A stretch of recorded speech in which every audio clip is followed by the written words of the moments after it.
Now, I'm back. So check this out. And I really hate this that I'm not able to do it. But look, so check this out right here. Look at this. Conquella Robinson's parents say she took a trip to Mexico. Okay, let's see. Well, okay, check this out. Okay, we're back. So what happened, and I guess I can't, unfortunately, I can't make it as big, but what happens is um, when I looked at it, to the left screen, do you see this? It appears that that gentleman, that person, it looks like a boy, has like his fist and his hand outstretched, like he's coming for her. Then it seems like this other young lady over here has done something, but it looks like potentially, and I'm not sure, that his fit, that it seemed like a fist. I can't, but according to the family, but I'm not sure. This is just based on what I seen on TikTok. I mean, whatever. Uh, but what it appears is that, and according to the father, and we got to look at what the father says, that it appears that there may have been a pre-plan to attack her. So I don't know. I don't know what actually occurred. All we can do is look at these videos.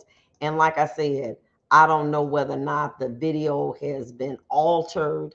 I don't know where the video came from, etc. But when you look at this, the father of her, she basically said that he believed that it was a plan to get her there and to beat her up. Now, obviously, I do not believe at any stretch of the imagination that there was a desire to kill her and to video that. I don't believe that. But this is what the father says, and obviously parents are going to be very protective of their children, but regardless, I don't care. That karma, your mind, baby, can take you somewhere you don't need to go. To visually see that is why confession in the Catholic Church is so important. I remember when I went to Rome and I saw a confessional. It was beautiful. It was made out of this beautiful wood. And allegedly, in the Catholic belief, that confession is good for the soul, because there are things that people will carry around with them that your mind will keep showing you, and it will mess you up. And it was just like what I told you. This boy had killed somebody at 15. You brought yourself to the prosecutor's office at 30 or 40 and said, I got to turn myself in because it's been haunting me. See, your mind can do more, can punish you greater than the penitentiary. So I said, well, why did he come back? Because he wanted to be free. He wanted to be punished, but he wanted to be free in his mind to go on, because he knew that what he had done was wrong and he went free. Now, I'm not indicating in any form or fashion that, whether or not this young lady was murdered or not. I do not know that. I'm only looking at the TikTok clips and looking at what her father says. So this is just my lay opinion. It is not something concrete. So I got to put that out there. Somebody saying former judge said no. This is just based on what I was able to glean. They are presumed innocent, and they are innocent. and no one has been charged. So let me put that out there. But the point of the matter is, this serious. And one thing that I mean, how many of you all, have been in a situation in your life where something happened and somebody told you something, you was like, I don't even want, I wish you didn't even tell me that, because it bothers you or something. Terrence Couch, just my thoughts. This seems to be a challenge that went wrong. If you listen to the very beginning, they both say they're ready to then the male requests her to fight back, and she's not going to. See, Terrence, I didn't look at it. I just looked at that particular. So you said that maybe it was a challenge that went wrong. If you listen to the very beginning, they're both saying ready to. Then the male both request her to fight back, and she's not going to. Okay, I see what you're saying. So maybe what it is what Terrence is indicating is that you know, he's basically saying, don't let her say something like that, fight her back. You know how, like, when you was little and your mama said don't come back home, if they keep bullying you, you fight back. But here's the situation. I got you. And I do not know the full story. How did the liquor poisoning that she died from that get out? Where'd that come from? Her neck was broke. See, that's a problem. You know what? We were in the room. You know what I'm saying? She said something to me. I didn't like her. I pushed her. You understand what I'm saying? They were supposed to fight. And this jumped off. That's an accident. There can be, a person can die as a result of an accident. An accident is a non-intentional act. It's something that just occurred. There is no intent to harm someone. So an accident, even if it involves or results in the death of another, cannot be prosecuted if it is a pure accident. The problem comes when, according to the mother, she was told, the young lady's mother, she died as a result of alcohol poisoning. But like you said, Terrence, look, they was about to fight, and I was like, don't be letting her talk. I'm gonna tell you, this is where the alcohol poisoning come from. See,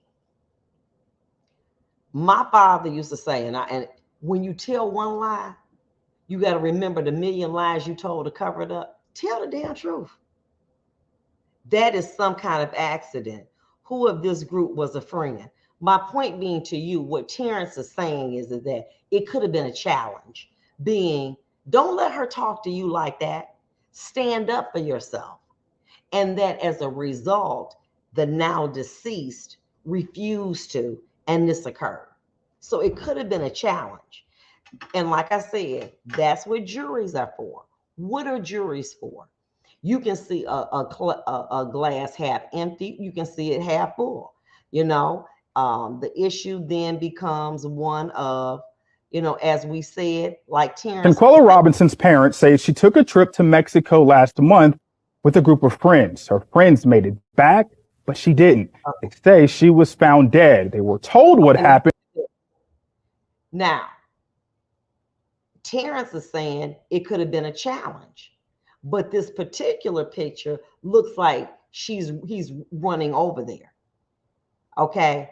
So I don't know. Maybe he was going over there to assist. We don't know which frame was taken first, whether it was the first one or the second one. We don't know. And that is why it's, we don't know. Conquella Robinson's parents say she took a trip to Mexico last. We don't know. It's just speculations, not concrete. Why you in a whole nother country showing out? We need to do better. Drinking, I don't know. We don't know. But to me, the Mexican government did not do a thorough enough investigation. So I think the key to all of this will be her best friend, who is the young man. I don't believe if she trusted him to be her best friend, I believe that he will do what's right and he's going to tell what happened. Yeah, see, I really can't see the picture. That was on TikTok. And so it was blurry as well. And I don't know, Terrence said that he saw the full video. I didn't get a chance to see the full video. So all I can do is glean what I see from bits and pieces. As I've indicated, everybody is presumed innocent. You know, they did not commit a crime. They haven't been charged, etc. But the unfortunate thing is that these group of young people went to another. They left her in the bathtub and got back on the plane early to come home before the Mexican government knew what happened. See, I don't know that. They said it was another video with a second fight. Exactly. We don't know. We don't know. So according to the media outlets, she was found in the room. According to Terrence, they left her in the bathtub and got back on a plane early to come home before the Mexican government knew what happened.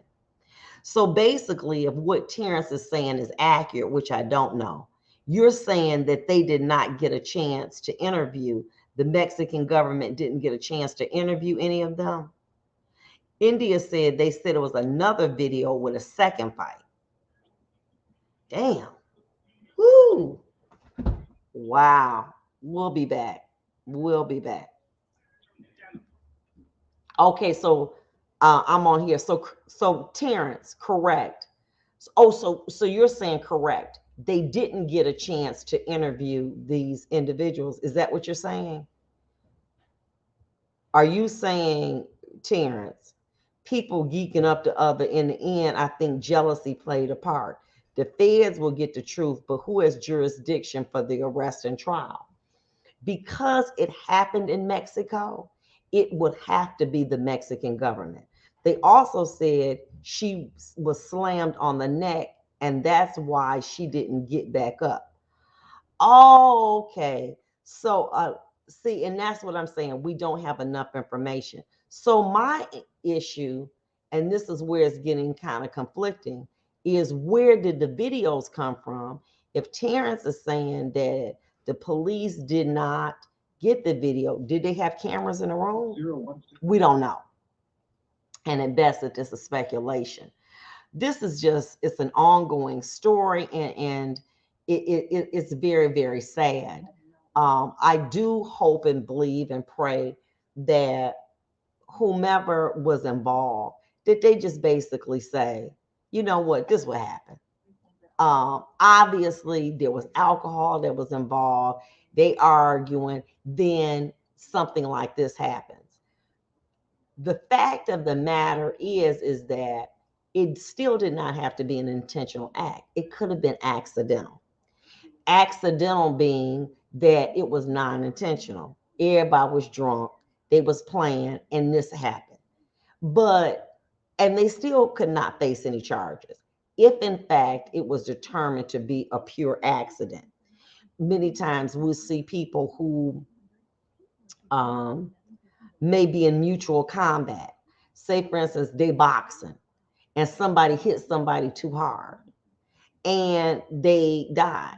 They don't get charged because the mutual combat was agreed to by both of them. So that's, you see what I'm saying? It still could be an accident. But sometimes, many times, there's someone sitting in a chair watching and videotaping, was videotaping behind him as he pushed them to fight. I believe this was not an accident or they would not have left her. And I'm going to talk about that when we get back on the radio. Isn't their government kind of corrupt?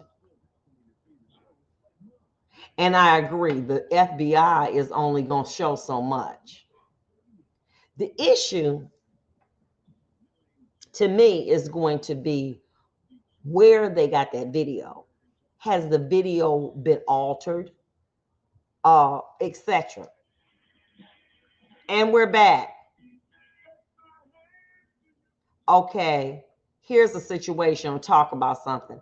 It says that according to the people that on the social media, they said that she was slammed on the neck when she didn't get back up. And isn't there, oh, there's someone sitting in a chair watching and videotaping, was videotaping behind him as he pushed them to fight.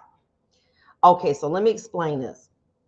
Say, for instance, um, I decide I'm going to fight someone, and we mutually agree, like a boxing match, and somebody hits somebody so hard that they fall out and they die.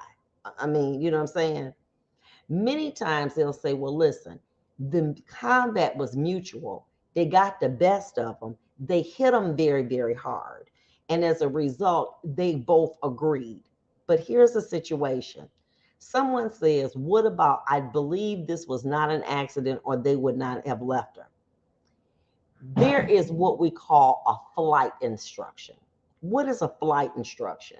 A flight instruction is when you give an instruction to the jury that people can run from and run for various reasons. They're scared, they're frightened. It doesn't necessarily say that that person committed a crime, but it can be circumstantial evidence of consciousness of guilt. My point being to this: people, especially children, can do something and then they get scared. I remember having a case once where a young man, they were playing with a gun. The gun went off. The boy pointed it. The gun went off, okay? They got scared. They hid the gun. They ran out the house, etc., etc. They got scared. The prosecution did ask for that instruction. But sometimes people run for innocent reasons. Say, for instance, you see a car accident and somebody get out of a car and shoot somebody. You might leave the scene for any reason. I mean, obviously you would be a witness, but people can leave because they just got scared. I remember having a case, even the police officer said it was a hair trigger. He showed the gun and it went off. He ran and threw the gun in a dumpster because he had been convicted of uh, some robbery cases many years before. But when the gun was tested, they said you could have just hit it because it was, remanufactured, and it would have discharged. There was no discourse. They loved each other. The reason that she went over there because they was arguing. Some people was arguing at her house, so she want to be with her man. So she come over there. He make it up to bed. She picks up the gun, was like, "What is this?" And he grabs the gun and say, "Give it back to me." And the gun discharges. What happens is that then when he tried to, resuscitate her and she was not, he called 911 immediately, but he threw away the gun. The prosecution's argument was, well, if he if it was an accident, why would he have thrown away the gun? Okay. And the defense's position was, well, he threw away the gun because he was scared, he was nervous, there was no discourse, etc. Anyway, he ended up getting convicted, of murder second degree. But the point of it is that there is an instruction that does seem, the law tries to explain human frailty. Um, I don't know enough about this situation to conclude what actually happened. I didn't see the whole video. You didn't see the whole video. They're only showing bits and pieces of what they want the world to see. It may be very innocent. It could be criminal. We do not know. And the only people really know is law enforcement. But one thing is that according to the mother, that there was not a desire to investigate this till it went on social media. And people were saying, this is not right, et cetera, et cetera. Then there was a second look taken to it. to determine that there need to be some type of more investigation. Um, and that's unfortunate. Many times we see when we have cases, uh, Breonna Taylor, you know what I'm saying, and other cases where they're not given the level of scrutiny that they deserve. And it is a result of public outcry. It is a result of social media sharing, news media sharing, making the government take a second look at something that they should have done initially. Um, initially, from my what I saw from TikTok, and that's all I'm getting it from, because like I said, I don't know if these individuals, if there was a crime committed or it's an accident. I don't know. I have enough information. They're presumed innocent. But one of the things the mother was concerned about is that when they arrived back in the States, they were not taken into custody. It was just like, well, it's no big deal, et cetera, et cetera. Then when there began to be a public outcry in the media, on social media, the government then said, well, wait a minute, hold on for a minute. Let's take a second look at this and let's actually see what happens.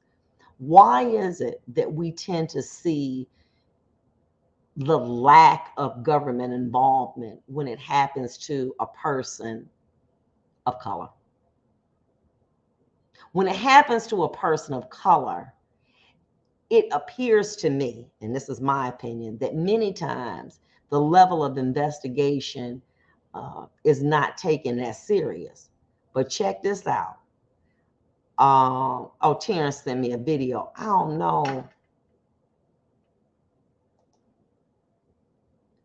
I said, oh, he tried to share it, but it won't allow me to share on this particular app. It won't allow me to share. I see what you did, Terrence, but it won't allow me to share. But why is it? Even Trayvon Martin's case would not gain so much notoriety had not been for social media. Had George Floyd's murder not been videoed, that man would be free. So many cases involving people of color would not have been properly investigated had it not been for social media, had it not been for media. Why is that? Why is it? Why is it that nobody has been charged? The police have not been charged and on trial with Breonna Taylor. Why is it? I have seen cases brought by prosecution. They knew they was going to lose, but they brought them anyway. How many years has been now? 2 or 3? 2 years. Huh? Well, she got statues. We got streets named after her. But we've not had formal charges against anybody responsible, even if they're acquitted. Is there some level of culpability? The fact that there was a use of excessive force. Is there some level of criminal culpability? We don't see it. And that's unfortunate. Hopefully, the authorities will properly look at this and determine, was this an accident that gone wrong or was it a crime? And we will know that only after it has been fully vetted by governmental authorities that will not share it with us until after the fact. But then, as I started out my segment, we got the journalists who get killed, cut up. Family can't even get a couple dollars from that. Can't even hold nobody accountable for damages. Why is justice being so selective? We've got somebody who's accused, who has been found, that's right, let's say that, found to have governmental document papers. Okay. many times justice is very, very selective. And it is so unfortunate that it has to be that way. Um, when we even went to Breonna Taylor situation, there was allegedly a failure to contact the mother, telling her where she was, running on a goose chase. Um, there was a use of excessive force. Um, they're alleging governmental immunity, but now the FBI is coming in there to look at it. But something has to be done. You know, having that beautiful statute and, you know, her family getting money is just insufficient. We need to see accountability. I hope that because from the initial statement by the mother, the government was like, well, you know, they ain't said nothing was wrong, so you know, we'll get back with you. What? And if it were not for social media, many times there would be a lot of crimes that would not be solved because people care, and it's just not another black on black crime, you know. Oh, things got out of hand, black on black crime. No, everybody's life is valuable, and everybody has the right to have their life protected. We'll be back. So anyway, um, yeah, you know what it is Terrence. Terrence was trying to send me a video. I'm on a forum, it's called StreamYard, and there is a certain way that it has to be formatted in order for you to save it. And even though you sent it to me, I cannot pull it up.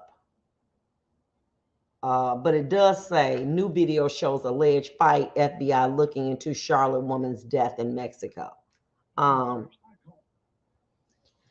so that's the situation. So I hope so many times, you know, people run and hide for various reasons. However, the law does say that that can be consciousness of guilt. But do people run and hide all the time because they're guilty of a crime, or could something have happened that everybody got scared and departed? So those are situations that do have to be vetted. What's interesting to me and what's somewhat confusing, who took this video? And how did the media get a hold of this media? Because what Terrence is saying is that the Mexican government never got an opportunity to interview these people. But it's conflicting because I thought that the Mexican government did interview them. But according to Terrence, he indicated, was that Terrence? Um, well, it was someone on here that indicated that she was Terrence said they left her in a bathtub and got back on the plane early to come home before the Mexican government knew what happened. So based on what Terrence is indicating, it appears that they did not get an opportunity to interview them to determine what occurred. Based on what Terrence is saying, that they were able to flee or to leave the jurisdiction, and there was not an opportunity to properly interview um,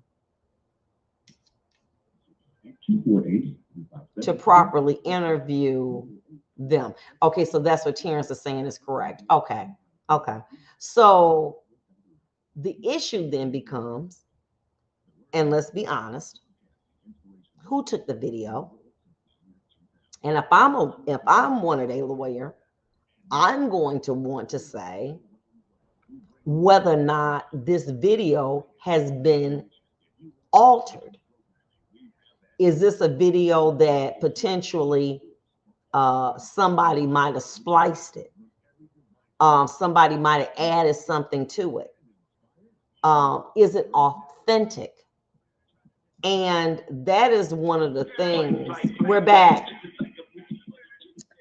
That's one of the things that we have to look at, It's called authenticity.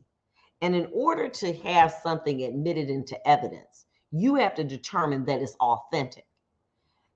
As a defense attorney, I'm going to say, hey, we do not know if that video has been doctored. We do not know if somebody spliced a video. Let me tell you something. I had a woman had contacted me. Her husband had been accused of rape.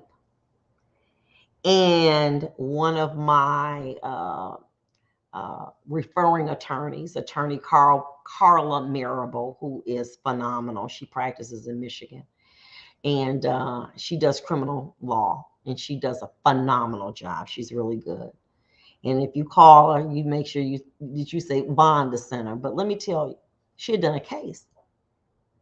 This man was on a $3 million bond. And allegedly what happened was he had taken, sexually assaulted a woman. She was able, according to media outlets, this attorney, forgot the name of the paper in Ann Arbor, the Observant or something like that. I'm not sure the name of it. But according to them, she was, Terrence, she was, the evidence was able to be shown that, you ready for this? You ready? That this video, it's called the Independent, the Ann Arbor Independent.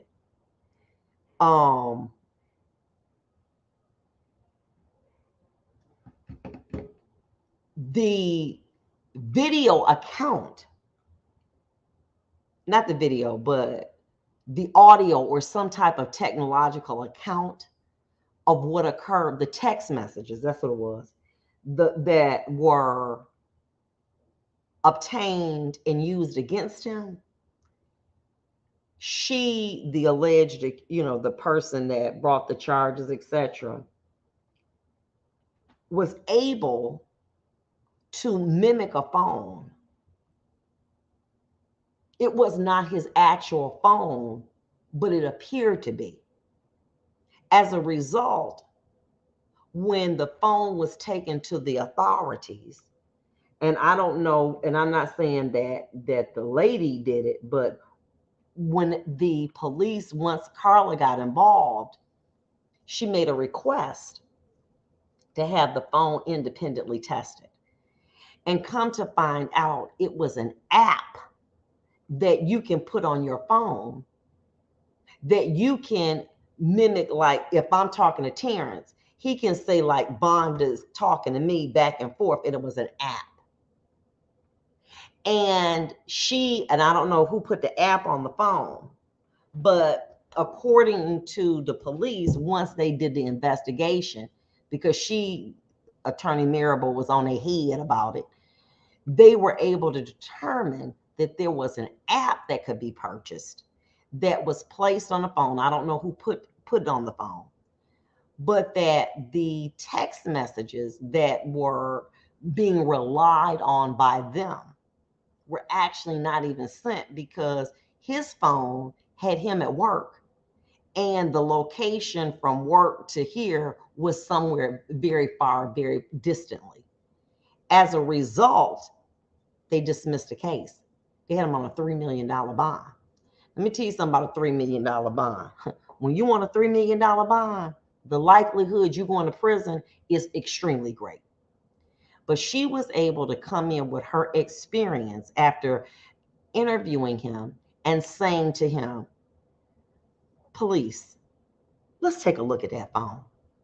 And they were able to send it to a greater lab and determine that the messages were cloned from an app. But had she not done that as an attorney, and they were like, damn, well, we got text messages. She said, I didn't send them, I was at work, but we got these text messages. I mean, what we gonna do? That man could be in prison right now with a $3 million bond. Oh my God. he would be going to Jackson right now. Luckily, she used her experience and expertise to be able to say, I want this phone tested. I don't know who put the clone on the phone. I don't know, and nor am I going to express anyone that did that. But they were able to find that the messages were a product of a cloning of a phone and did not actually come from her client. As a result, the prosecutor's office dismissed the case. That was exemplary work. Listen, let me tell you about her. Every time I talk to her, I said, where you at? I'm in Ann Arbor. I'm in Ann Arbor. She stayed on these people's head. She stayed on them. She rolled them police. She says, send it to the lab. Send it. There's something wrong here. And they were able to find out that those text messages were not authentic. As a result, he's a free man at this point. Can technology be manipulated? Absolutely. Can videos be manipulated? Absolutely. It's too much technology out here. People can use it inappropriately. But listen, we're coming down to the show. As again, I do not know what happened in this particular case. I do hope that one thing I know about the FBI, now I'm gonna tell you this about them FBI's, they gonna investigate it, and they gonna, baby, let me tell you something. They gonna do some investigation. Okay, that's just what they do. But hopefully, this tragic situation was a result of not malicious act, but just maybe unfortunately of something that just went awry. So I'm not saying that anybody did anything or participated, because they are presumed to be innocent. But hopefully the government will get to the bottom in the Shanquella Robinson situation. Listen, I will not see you next week. Happy Thanksgiving. The Adele of Communications, Mr. Adele, decided, you know what? You guys need to have some time off. It's a holiday. So I will not be here next week. And many of the other hosts will not be here either. So then the following week, God willing, we'll see you again. And we'll talk some more about some law cases that are currently in the news. And I will be able to try to give my critique, as I did this time, on some information.